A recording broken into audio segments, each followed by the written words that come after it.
Olá, esse é o Resenha Relâmpago. Eu sou Vanessa Espinosa, sou mestre e doutora em História e estou aqui nessa temporada para trazer dicas sintéticas, ideias rápidas sobre algumas leituras que faço e facilitar a minha, a sua, a nossa vida.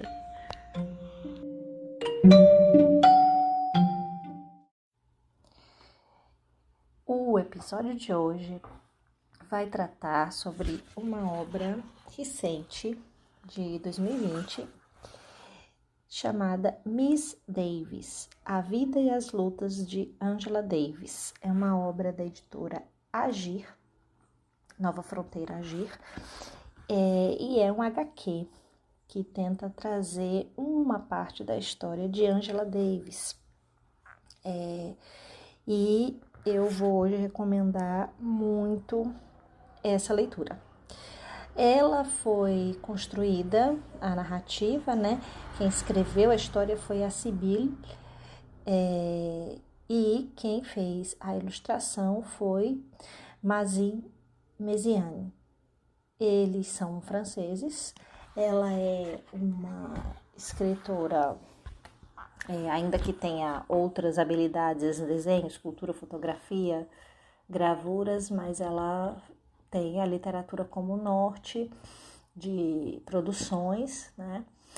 E o legal é que o Mazin Messiaen é um ilustrador muito bom. Ele ilustrou várias obras, inclusive ele ilustrou 1984, de George Orwell, exatamente também dentro dessa perspectiva, desse traço, dessa forma narrativa visual muito interessante. Ele é diretor artístico, inclusive dá aula de mangá, e tem esses projetos com quadrinhos, né, e roteiros também de cinema. Bem, eu vou só, né, para não dar muitos spoilers, dizer que a obra é muito boa. Você não vai se arrepender de investir. Eu comprei essa obra em uma promoção meio relâmpago na Amazon, então valeu super a pena. Essa obra, ela tem um recorte, né? A Angela Davis está viva e fez muita coisa depois desse recorte aqui, né? Que vai tratar desde a infância dela, conta uma parte, vamos dizer, um terço da obra é a infância dela, e logo depois já essa trajetória dela de juventude, universitária, pós-graduanda, já indo, aderindo aos movimentos ativistas negros da época, e toda a aproximação dela em relação ao movimento do Partido Pantera Negra, tá? Até aí é o recorte, sabe? Só que ele tem essa adesão, ela tem uma consequência, e essa consequência é ela ser acusada de fazer parte de um crime, né? E uma arma que estava no nome dela, foi encontrada na cena. Portanto, ela começa a ser procurada até que ela é encontrada, capturada pelo FBI, e passa a contar a história também da prisão até a sua libertação. E eu tô falando isso, não é spoiler, enfim, está aí para todo mundo ver, ela está liberta, né? Então, eu queria falar algumas coisas importantes dessa narrativa, dessa obra especificamente, porque, assim, você pode abrir a internet, né, e começar a fazer uma pesquisa sobre a vida dela. Inclusive tem uma autobiografia, né, que ela mesma escreve, então tem muitas fontes para você descobrir. A questão aqui que eu achei interessante é que tem duas pontuações. A relação entre a escrita de Sybille Delacroix e O Mazin é muito legal, porque você vê que ele tem todo um apelo visual, não no sentido negativo de apelar como se fosse algo desesperador, não, é um diálogo muito importante que se faz da escrita, da intenção da autora, até como ele transmigra isso para a linguagem dos quadrinhos, sabe? Então, eu achei esse um ponto muito forte, porque quando você passa uma página, você tem uma transição de impacto a depender do que eles estão trazendo pra gente. Então, não é uma leitura que a princípio eu achei fosse uma leitura tranquila para uma pré-adolescente, por exemplo, né? Não é. Eu acredito que dá para alguém que já tenha 15 anos e tem algum contexto sobre a vida dela, talvez entenda, porque tem muitas lideranças, muitas falas que são específicas do movimento, que às vezes você tem que ligar muitas peças para você entender do que se trata. Em falar nisso, eu aproveito aqui para trazer essa aproximação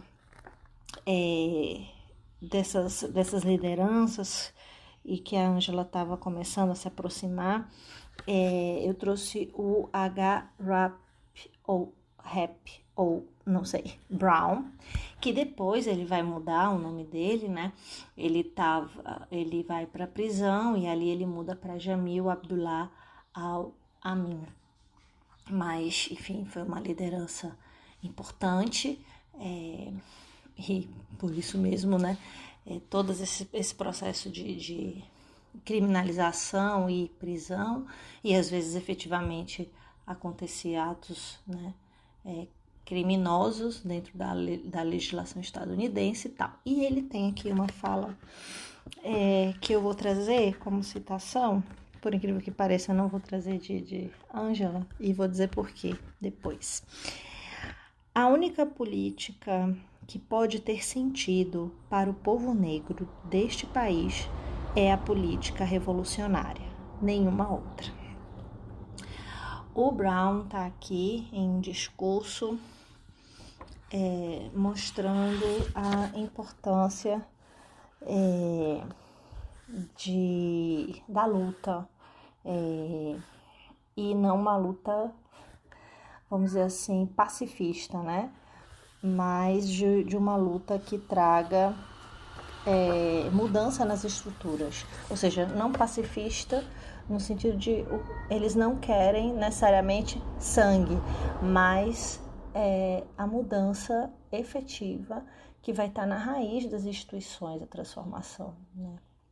Enfim, então o diálogo dessa obra, e aí eu vou dizer por que eu não trouxe a Angela, porque a narrativa que a autora escolheu não foi da Angela. Ela faz uma coisa muito interessante. A primeira parte desse um terço que eu falei, que traz da vida dela enquanto criança, é uma das amiguinhas dela, do grupo dela, de escola e vizinhança, que narra como ela era, como que era essa relação dela com os estudos, com o livro, etc, etc, como ela gostava de ler e como ela era interessada. E a outra parte da obra, você fica meio sem saber quem é que está narrando, o que é muito interessante. Depois de um tempo, eu observei que quem está narrando é uma repórter que está ali meio que no início de carreira e está tentando trazer matérias interessantes, enfim, de impacto, só que não do lado dos brancos, mas sim do lado do movimento social negro, ainda que seja uma repórter branca ali naquele contexto, e acaba se aproximando também de Angela e tudo mais. Achei muito interessante porque a autora escolheu duas narrativas femininas para falar sobre Angela. A Angela fala, mas ela é muito narrada, sabe, na obra. E isso é uma coisa legal, porque você fica com aquela expectativa de que, né, ela vai falar muito, você vai ver os pensamentos dela e, na verdade, você vê pouca coisa, né? A terceira parte, que vai abordar mais a questão dela na prisão, é um diálogo, como eu falei, muito interessante da autora com o quadrinista, porque ele muda a paleta de cores, ele traz essa escuridão, esse peso nas cores, na forma de ele organizar os quadros, tudo isso você consegue perceber, ou ele tenta passar pra gente, né, essa dor que foi esse tempo que a Davis passou presa e como vai clareando, inclusive as páginas, quando vai mostrando algumas esperanças, né, da luta dela sendo ouvida, mobilização de grupos, né, mobilização inclusive mundial em torno da sua libertação. Então esse diálogo também é muito interessante entre quem escreveu e quem trouxe para a linguagem dos quadrinhos. Uma outra coisa interessante é que, além dessas duas coisas, eles conseguiram criar as matérias de jornais e algumas fontes para trazer entre, né, mescladas mesmo nos capítulos, assim, nas partes da obra. Achei muito interessante, porque você vai vendo também a narrativa da imprensa e na verdade, a imprensa vai se traduzir na June, né, que é essa repórter que vai estar trazendo esse olhar menos, vamos dizer assim, embranquecido ou anti-movimentos sociais e ativismo negro. Essa obra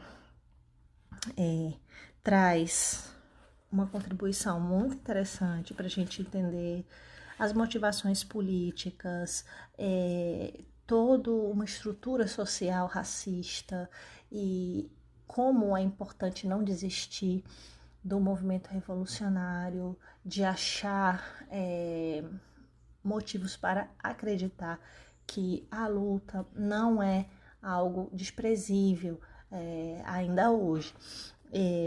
As situações de discriminação são muito fortes, ainda são, então, por isso, a obra se torna cada vez mais necessária e atual.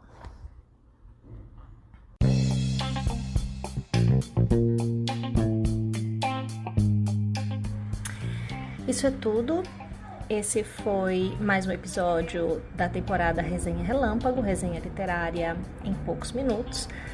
E se você quiser saber mais e trocar uma ideia, estamos em alguns canais. No Twitter, com Miss Espinosa, no Facebook, como Vanessa Espinosa, e no Instagram, com vanessaespinosa.ufrn. Tchau!